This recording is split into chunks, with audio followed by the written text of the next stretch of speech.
नमस्कार दोस्तों, मैं हूं आपके साथ राजीव और आप देख रहे हैं न्यूज 2.0। अगर आप इस चैनल पे नए आए हैं तो अभी जाकर के चैनल को सब्सक्राइब जरूर कर लें। और आज हम बात करने वाले हैं दिल्ली में हुए भगदड़ के बारे में। नई दिल्ली रेलवे स्टेशन के भगदड़ का जिम्मेदार कौन है? लोगों की जिंदगी जो है वो सच में सस्ती हो गई है। ऐसा हम क्यों कह रहे हैं दोस्तों, चलिए आपको बताते हैं। अब तो लोग भी अपनी जान गंवा के यही कह रहे हैं कि हम तो मरकर मोक्ष पा लिए, लेकिन औरों की जिंदगी को बख्श दीजिए। 50 करोड़ भक्तों ने गंगा में डुबकी लगाई, लेकिन ये बात किसी को पता नहीं है कि ट्रेन बिना पटरी से उतरे और ना ही ट्रेन जो है वो एक दूसरे से टकराई है। फिर ये हादसा कैसे हो गया? और इस हादसे में 18 लोगों की मौत भी हो गई। इस मौत में रेलवे का बयान सुन के तो ऐसा लगता है जिसमें रेलवे की इसमें कोई गलती नहीं थी। सारा गलती जो है वो लोगों का है। जी हाँ दोस्तों, रेलवे के हिसाब से माने तो वहां पे भगदड़ भी नहीं हुई है, और ना ही प्लेटफॉर्म बदला गया था, और ना ही ट्रेन कैंसिल हुई थी, और ना ही इसमें किसी अधिकारियों की गलती थी। अधिकारियों की माने तो इसमें गलती जो थी वो सिर्फ और सिर्फ आम लोगों की थी, जो लोग कुंभ में स्नान करने के लिए जा रहे थे।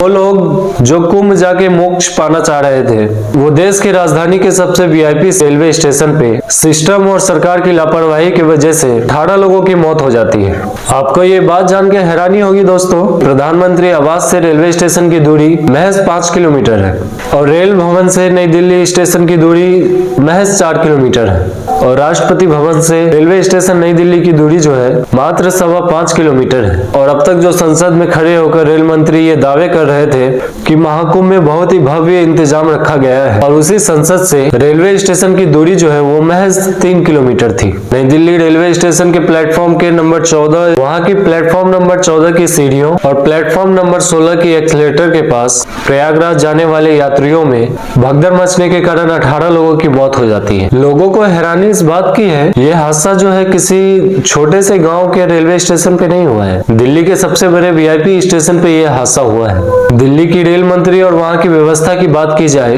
रेलवे ये बात मानने में 3 घंटे लगा देती है कि ये भगदड़ ही है, लेकिन इंतजाम ना होने के कारण ऐसा भगदड़ मचा है। रेलवे की तरफ से तो यहाँ तक कहा गया है कि ये अफवाह चल रही है, और ऐसा कुछ भी नहीं हुआ है। और इसके बाद कहा गया कि स्टैम्पेड जैसी स्थिति आ गई है।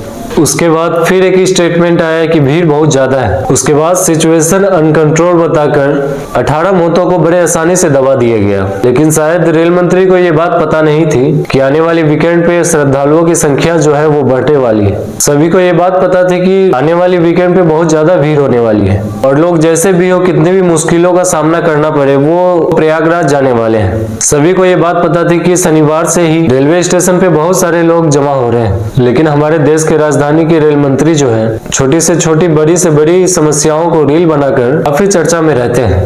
न जाने शनिवार की रात उन लोगों का ध्यान कहाँ था, जब जनता जो है उस भगदड़ में अपनी मौत का इंतजार कर रहे थे। मंत्री जी को ये बात कौन समझाए कि जांच करने से सिर्फ सरकारी आंकड़े पता चल सकते हैं, लेकिन जिनकी मौत हुई है वो किसी का परिवार था, किसी के बेटे तो किसी की बेटी थी। आसान शब्दों में कहा जाए तो वो किसी न किसी के अपने थे।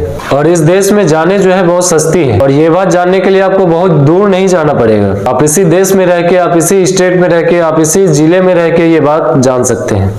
अगर इसी सदी की बात करें, 2003 का नासिक कुंभ होता है, दर्जनों लोगों की जान जाती है। लोगों को लगता है कि सरकार आगे से बचा लेगी। फिर 2010 में हरिद्वार कुंभ होता है, उसमें भी 10 लोगों की जान जाती है। सबने सोचा कि सरकार आगे देश में संभाल लेगी। फिर 2013 प्रयागराज महाकुंभ, तब नाम जो है प्रयागराज का इलाहाबाद था। कुंभ का मौका था और रेलवे स्टेशन पे भगदड़ होती है। जनता की जान जाने की संख्या जो है वो साल दर साल बदलती रहती है, लेकिन आम आदमी की जान बचाने की सरकारों में ना नियम बदली है और ना ही नीति। फिर साल आया 2025, जो 144 सालों के बाद महाकुंभ लगा है। महाकुंभ का प्रचार जो है वो जबरदस्त तरीके से किया गया।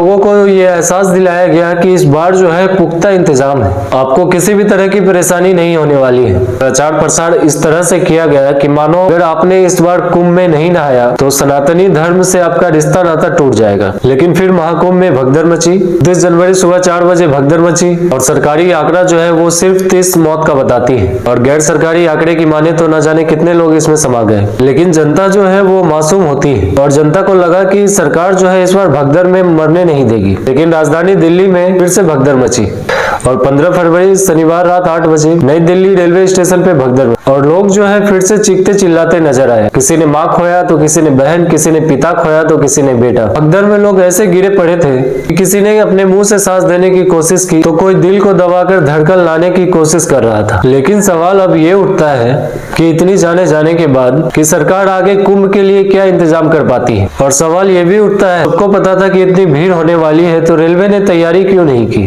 क्या इसी तरह सभी हादसे को षड्यंत्र और साजिश कह के टाला जाएगा? सरकार का कहना है कि हम जांच कमेटी बैठाएंगे और जांच होने के बाद सामने यही आएगा कि दम घुटने से लोगों की मौत हो गई। लेकिन कहीं भी ये लिखा नहीं होगा कि रेलवे की नाकारी की वजह से ये हादसा हुआ है, कि हजारों लोगों को संभालने के लिए जो इंतजाम होने चाहिए थे वो इंतजाम नहीं थे।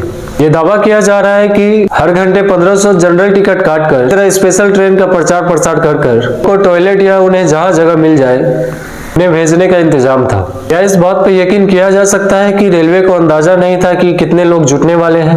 अगर अंदाजा था तो इसकी जवाबदेही कौन देगा? क्या लोग इसी तरह जान गंवाते रहेंगे? सवाल जो है हम आप पर छोड़ देते हैं।